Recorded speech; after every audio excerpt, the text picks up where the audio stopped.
bi nga xam ne gis nga ko fa mais surtout ci wàllum contenu discours bi lan nga ci xaar précisément. bon pour le moment képp ku la wax ni discours bi lii la mën a demee dafa lay netti li géntu jàmbur parce que jusqu'à présent amul fenn fi nga xam ne futéeloo nañ ko wala xalaat nañu ni junj nañu ni ci lii la war a wax mais mën nañu xalaat ni ci li nga xam ne observé nañ ko pendant un moment xam nga Pape Cheikh mu ngi doon expliquer les différentes phases yi nga xam ne xamee nañ ko ci l'homme politique sénégalais. jëlee ko di Djiboka bi nga xam ne pël bu rafet dafa rafetoon tellement que nee nañu bu gars yi ñëwoon ci bulletin yi wala ñu jël bulletin yi voté ko dañ koy jël dem garder ko si kër gi. affiché ko donc du coup loolu moo ko yàqal. donc dañu gis ni Ousmane le phénomène Ousmane Sonko parce que phénomène la boo xam ne après il va falloir que science politique ñu jàngale ko. mais aussi sur le plan de la communication nit ñi ñu xool ko parce que bu ñuy remonter un peu en arrière. l'homme politique bi nga xam ne moom la Sénégalais daanoon déglu. fii je pense que Abdoulaye Wade moo amoon une certaine benn aura bi nga xam ne mënuñ ko xaw a nirale woon Ousmane Sonko tey. nga xam ne jamono jooju avant moo jël pouvoir bi soppi tax na ba c'était impossible pour Abdou Diouf. de pouvoir gouverner. Et quand il a gouverné, en tout cas les premières années de Abdoulaye Wade, yàlla may na nu fekkee ko ñu ràññee boo doon dox ci mbedd bi sax bëgg a critiquer dañ doon bàyyi góor gi mu liggéey. Les critiques étaient interdites. bàyyi leen góor gi mu liggéey fu ne. Et puis dafa àndoon ak benn ay services yoo xam ne dañ ci jàppoon. de sorte que c'était presque comme une pensée unique. dama doon wax ni Abdoulaye Wade était capable de dire aux Sénégalais travailler pendant des mois sans salaire et les gens allaient le faire. Aujourd'hui, on parle de Beignet Dougou, Pape Cheikh Diallo, Pape Cheikh Sylla du moins, globalement, l'a évoqué. Mais on a connu aussi Bretel Cravate, Watundel, avec Diamonoy Abdoulaye Wade. Énormément de gens, je pense même que ça a fait l'objet de clips d'ailleurs, qui Diamonom Djodjo. Donc voilà deux personnalités, deux personnages de l'histoire du Sénégal. Nous savons que ñoom yàlla dénk na leen loo xam ne il mën nañu def loo Sénégal lu leen neex ñu def ko comme Abdoulaye Wade quand je dis qu'il peut faire travailler les Sénégalais ñu def ko tey Ousmane Sonko par exemple aujourd'hui voilà les péripéties et les événements ont fait qu'il n'est pas le président de la République il est le super premier ministre Ousmane Sonko dellu tuuti ci ginnaaw nga xool ko quand il était à Ziguinchor maire de Ziguinchor les jeunes ñi nga xam ne dañ ko gëm Pastef ils étaient prêts de partout en disant je veux aller m'installer yeewu dëkk boo xam ne Ousmane Sonko moo fay maire d'ailleurs bi mu lancé son projet Broc gis nga ni les gens ont été venus de partout pour dem Ziguinchor liggéey et gratuitement les gens sont venus de partout du Sénégal alors engouement boobu lan moo ko waral c'est parce que pour une fois encore après Abdoulaye Wade les gens se sont identifiés aux hommes politiques.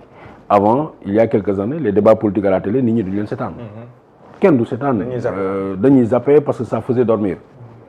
Aujourd'hui tey bu ñu waxee débat politique surtout bu leen Ousmane Sonko c'est-à-dire c'est comme si le pays s'arrêtait ñëpp dañuy dem ñu toog déglu. Pourquoi?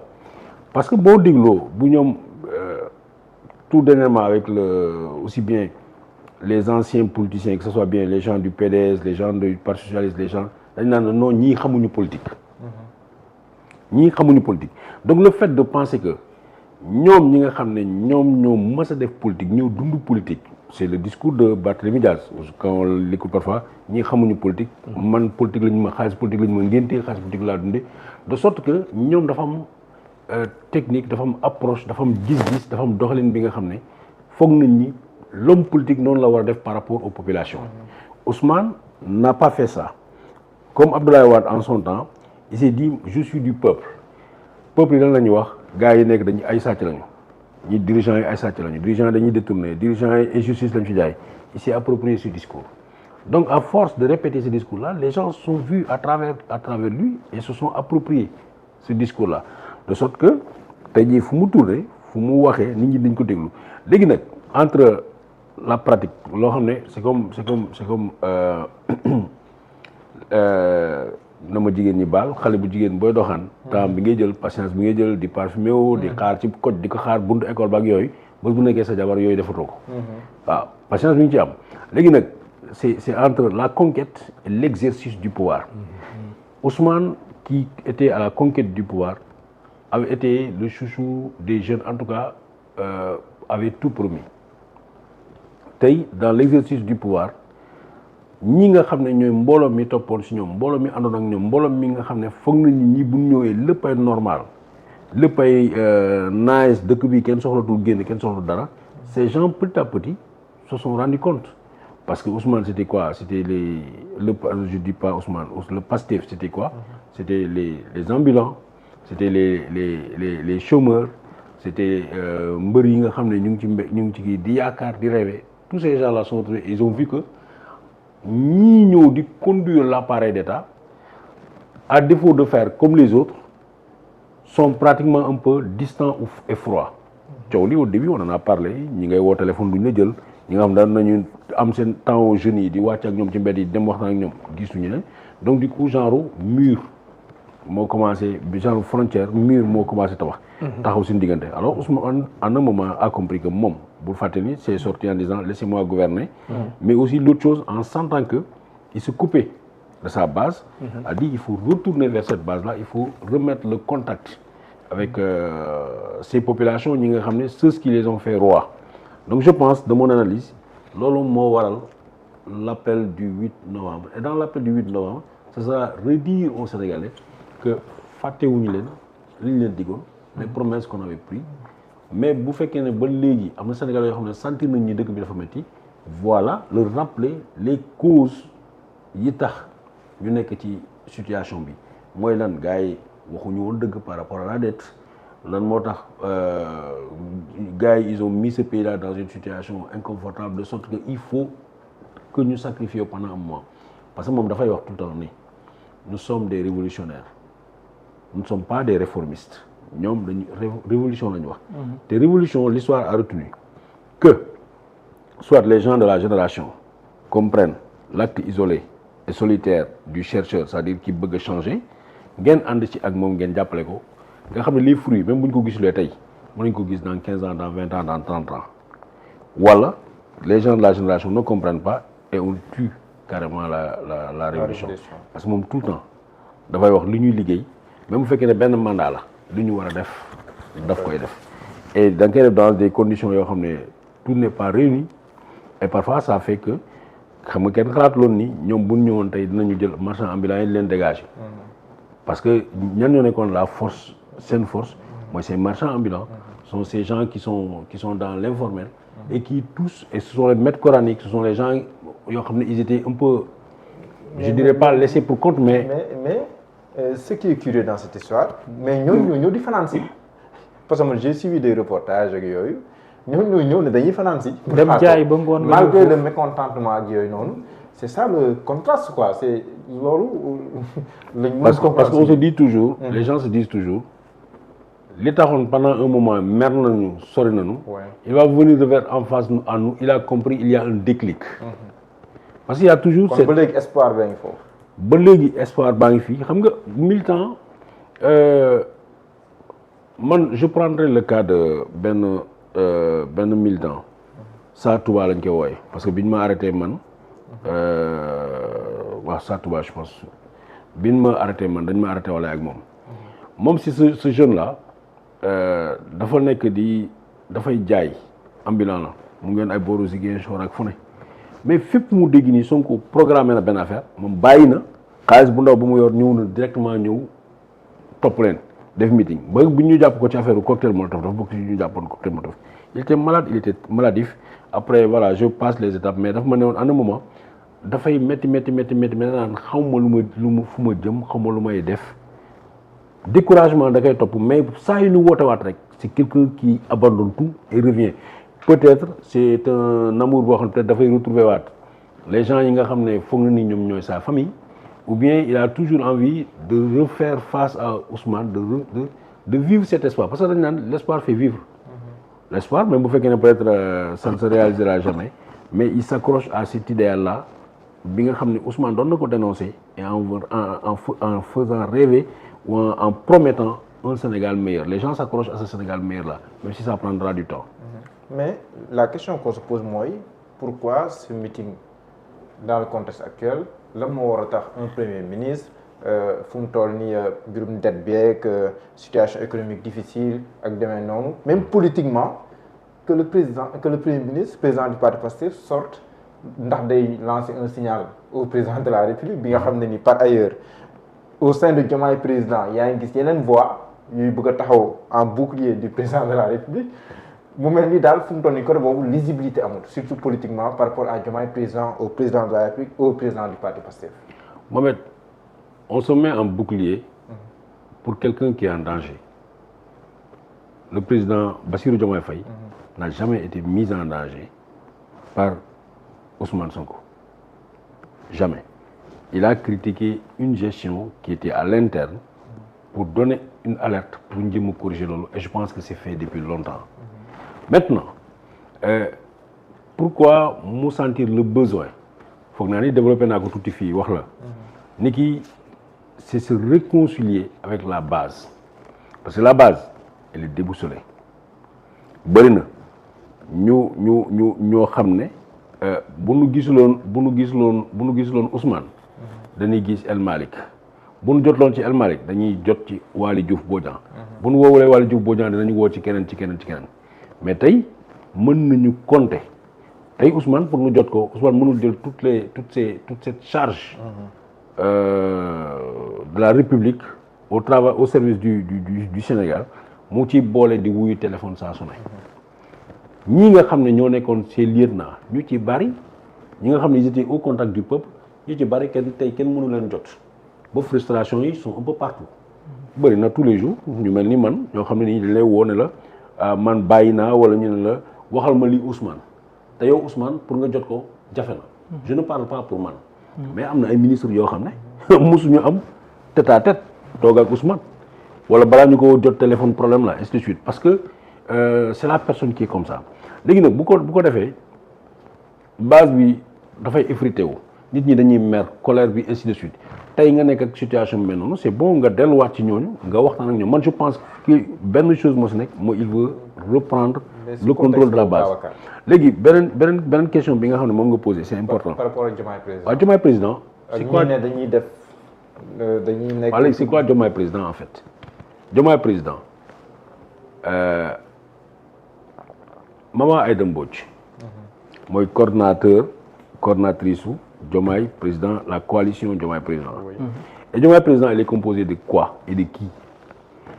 Elle est composée de gens qui ont passé toute leur vie à faire de la politique pour la plupart parce que ñu ci bare xam naa leen Diomaye président c'est des gens qui à la veille de ce qui apparaît inéluctablement comme le succès d'un peuple à travers un homme mooy Ousmane Sonko se sont dit on va s'organiser parce que c'est sûr à la kulli xaal ñii dañuy jàll.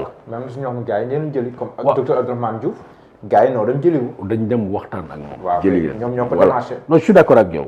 dama la ne xam nga moom balaa docteur Abdourahmane Diouf. il était dans la coalition Aar Sénégal. oui si je ne m'abuse. oui Aar Sénégal. En 2022. en 2022 oui. waaw mais groupe boobu moo continué parce que il n'était pas question que moom mu ñëw.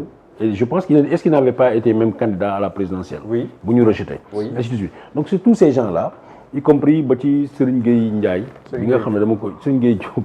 bi nga xam ne dama koy wax souvent. mais nga xam ne il était candidat à la présidentielle. membre de l'APR. ministre conseiller de Macky Sall. mais bi mu xamee ni tout est perdu ils se sont dit on va aller vers li nga xam ne mooy doon inéluctablement force bi gagné. C'est comme ça que les gens sont regroupés ont créé la coalition Diomaye Président.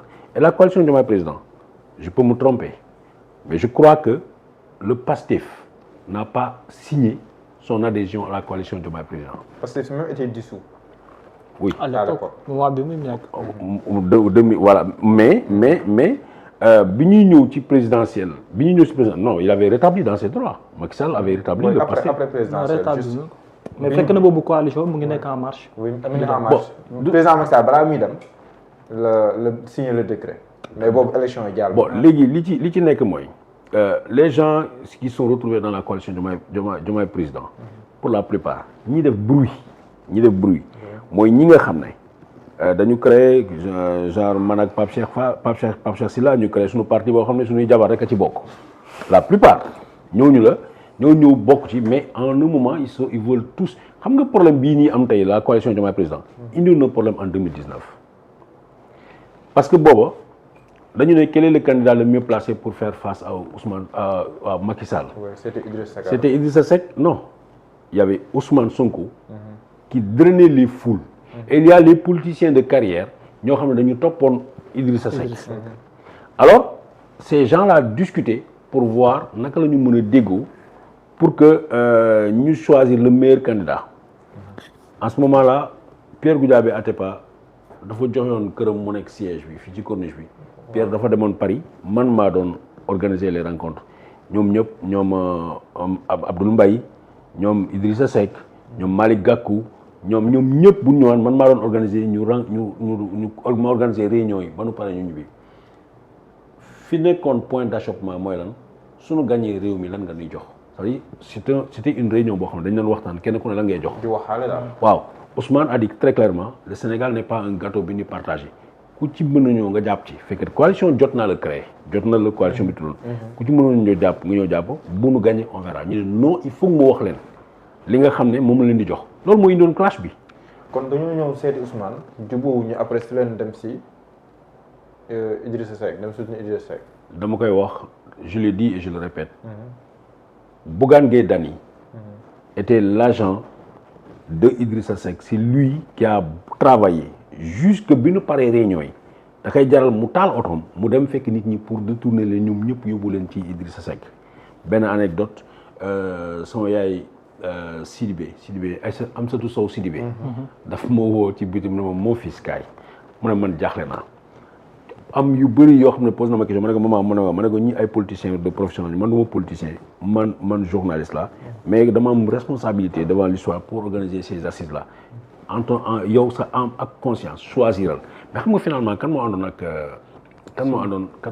Sonko de toute cette classe politique il n'y avait que Boubacar Camara. Tout le reste, parce que Ousmane n'avait pas de cadeau à donner, n'avait pas de poste à donner, ne proposait rien du tout. Pour moi, c'est le Sénégal qu'il fallait bâtir et non penser tout de suite à lan la ñu mën a am ñoom ñëpp dañuy ànd ak Idrissa Seck. Et c'est ce qui a causé la défaite en quelque sorte bu fekkee ne ñoom am nañu benn électorat parce que l'électorat de 2019 bi toppoon Ousmane Sonko n'était pas aussi politisé et politique que électorat bi nga xam ne mooy 2024.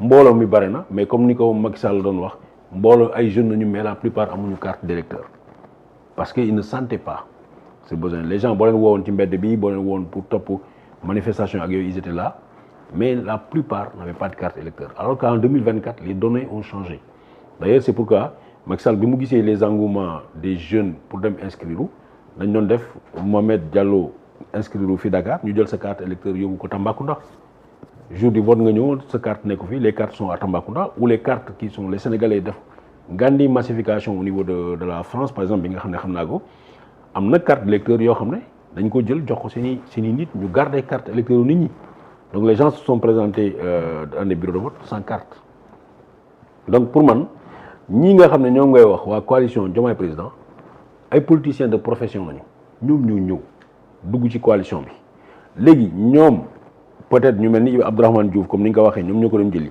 ñoom ñii ñu jël te ñu xam seen poids électoral jox nañ leen dara léegi ñeneen ñi nga xam ne ñëpp ñu ngi ci coalition bi tey boo ma jëlee le cas de celui qui a été le plus bavard Bougar Diouf par exemple Bougar Diouf c'est quoi sa profession c'est quoi son parcours kenn mënu la ko wax il te dira qu'il est informaticien mais fan la jaar parce que tu diras damay jël benn waa joo xam ne tout le temps j'adore le citer son nom parce que dafa ma woon Paris benn jour dama naa ko jàppale ci wàllum politique mais Babacar je te dis clairement sama parti man ak sa sœur ñoo ci nekk parce que jawaram mooy sama sœur tu comprends Cheikh Sidiye Diop parce que li ma wax c'est clair léegi ce sont ces gens-là qui sont dit il faut ngeen ni ñëw ñu toog ñu waxtaan Sonko xamu leen amul seen jot ñi ñu ci xàmmee ci leader yi jël nañ leen ba moo jëlee Serigne Gueye Diop il était maire de Sandiara. Je pense Sandiara c'est à côté de chez le président Diomaye. Ndiaga Niao. kooku amoon na benn masse bu ndaw bu ko toppoon ñu jël ko Abdourahmane Diouf leader de parti la am na masse bu ndaw bu ko topp jël nañ ko mais ñi ci coalition bi ñan nañ sama comment on appelle la maman Aïda Mbodj moo nekkoon coordinatrice mais qui a été constant pendant le combat bu leen fàtte bi ñuy jël mise en accusation comment on appelle pour lever immunité parlementaire Ousmane Sonko au niveau de l'Assemblée nationale kan moo nekkoon avocat Aïda Mbodj ñooñu ñi nga xam ne ràññee nañ leen ñooñu bokk nañu parce que wóolu nañ leen yaakaar na leen mais ñeneen ñi nga xam ne kenn xamu leen wala boog bu ñu leen xamee seen waa koñ la leen xam ak seen i jabar ñooñu ñoo créé tout ce remous là Sonko daf ñuy fontoo il faut ñu créer affaire ñu jàppale Diomaye parce que Diomaye yow sax normalement mais kenn déggu leen mais ñii ku ñuy dégg mooy Abdourahmane Diouf la ñuy dégg. non Abdourahmane Diouf c'est le dernier sorti. Le dernier qui est sorti pour parler. Et Abdourahmane je l'ai dit et je vais pouvoir peut-être profiter de votre antenne pour wax ko Abdourahmane a été dépouillé en quelque sorte. Dépouillé oui. c'est le mot non environnement tam dara la. environnement mënuloo ko teg ak l'enseignement supérieur. mënuloo ko boole première chose deuxième chose Abdourahmane Diouf était dans le Rewmi mokk Déthié Fall. tey jii bu ñu wax le ministre du ciel on a connu un ministre du ciel et de la terre on a un deuxième ministre du ciel et de la terre. c'est Déthié qui englobe tout. Et Déthié qui à la présidentielle alors que Abdourahmane Diouf était avec eux Déthié n'était pas avec eux pendant la présidentielle. Les rivalités Déthié Abdourahmane Diouf c'était depuis quand? C'était depuis le Rewmi. C'était depuis le Rewmi de Idrissa Seck parce que ñoom ñaar ñëpp foofu lañ nekkoon. nga ñëw Abdourahmane Diouf ministre de l'enseignement supérieur a pu placer ses hommes, a pu réorganiser, son parti AOLE a commencé à devenir intéressant et ambitieux de sorte que tous les petits cadres même commencent à avoir de bonnes situations et ainsi de suite. Bon, l'enseignement supérieur ça englobe quoi la carrière des pourtant loolu lay bañ a dégg parce que nee na nommé wul foofu ay nitam ci ay kii boobu yooyu. non jàmbaar man je peux te donner ay tours fii je peux te donner ay tours wax la mooy gérer lii mais nekk moo ci loolu. Et je peux te dire aussi qu'au ministère là-bas il y a eu une bagarre entre le SG et un fournisseur bu ñëw parce que nee na dañ ko demander mu financer. dañ ko demandé mu financer leen xaalis pendant une truc finalement dañ koy jox marché joxuñu ko marché mu ñëw mu xeex fa ak le SG. Il y a tellement de choses qu'on peut dire mais je ne suis pas là pour ça.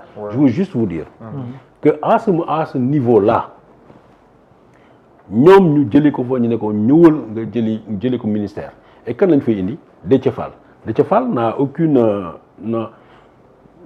Déthié Fall ki mu gën a amal accointance c'était le Premier ministre Ousmane Sonko. Donc on pensera que voilà, il amène un adversaire, on le bombarde, et ainsi de suite. Ça, c'est des trucs que Abdourahmane Diouf ne peut pas accepter. Et c'est pour moi, c'est aussi simple que cela, qui s'est dit, celui qui m'empêche de tourner en rond, c'est Ousmane Sonko. Alors il va rejoindre tous les autres anonymes là. Moi, ñi ma la wax ni ñi nga xam ne seen parti ñoom la ak seen jabar ak seen doom. Ils vont se dire, l'objectif c'est de Ousmane Sonko. Et ça n'a pas commencé avec cette déclaration ouverte, ça a commencé avec des audios. Non, buñ ko nangu Ousmane Sonko faale wuñu Ousmane Sonko lijjanti wuñu. Mais moi j'ai des audios. Ousmane Sonko faale wuñu Ousmane Sonko yëguñu la preuve mu ngi ñuy wax ni defu leen dara. C'est comme s'il dit que yéen tekkiwu leen dara ñun ñoo tekki moom moo tekki parce que grâce à lui que voilà. Et ça a commencé à comme ça quand ñu recruter. Si tu es cadre, il faut te positionner, tu es pro Sonko ou pro Diomaye. Voilà comment ces histoires-là ont commencé. Et ça n'a pas commencé aujourd'hui. Ça n'a pas commencé aujourd'hui. Maintenant, oui, en suscitant et en disant clairement que même vous faites Ousmane Sonko, est-ce que ça, Ousmane Sonko, mon bougon n'a pas président en faisant passer ça. Mais deuxièmement, en disant, Yalla Moïfal, président de Ousmane Sonko. Mais deuxièmement, tu es jeune, tu peux continuer. Voilà, tout ça est né. Mais ça. Mais alors, ba fan la jëm comme ça après ñu dem ci Bira. Ba fan la jëm. Yooyu la gëmloo yooyu lañ gëmloo. Non, yooyu la ñuy wax ñoom la ñuy kii mais je ne pense pas que ni Diomaye, le président Diomaye, que ni l'entourage du président Diomaye pense un jour dire ça ou susciter ça. Je ne pense pas. C'est-à-dire c'est les autres qui vont le dire, c'est les autres qui vont poser ce débat-là, c'est les autres qui vont créer genre tension. Je ne sais pas s'ils sont soutenus ou ils ne sont pas soutenus, mais je pense que tant que le président Diomaye Faye et son entourage, je veux dire, son entourage familial, jamais, tant que je ne dirais pas jamais, tant que ne le susciteront pas, ou ne le diront pas, ou ne montreront pas des signaux, pour moi, il n'est pas dans cette logique. D'accord. maa ngi nuyu Mamadou Lamine Diante moom mooy préciser ne sax tout le bureau politique ñu ngi woon biir Diomaye